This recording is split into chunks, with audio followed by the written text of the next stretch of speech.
Nemedikamentinis gydymas, meno ir dailės terapija, tapyba, akvarelė, pagyvenusio amžiaus žmonėms bei sergantiems demencija. Aš esu Lina Kelertienė, dirbu čia globos padalinio vadovė, užimtumo terapeutė.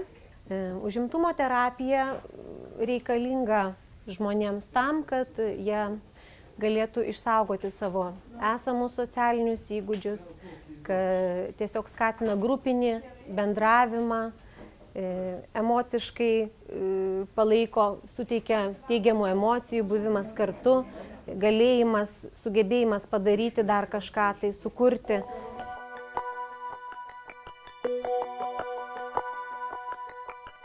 Taikoma taip pat ir meno terapija, kuri taip pat labai reikalinga senyviems žmonėms. Būtent dailės terapija gana sunkiai sekasi senyviems žmonėms, kadangi daugelis iš jų šiek tiek prisibijo piešti, sako, aš nemoku, visą gyvenimą nepiešiau, bet mes vis tiek stengiamės suteikti tą galimybę žmogui išreikšti save spalvų, formų pagalba. Tai va tokie mūsų užsiėmimai yra.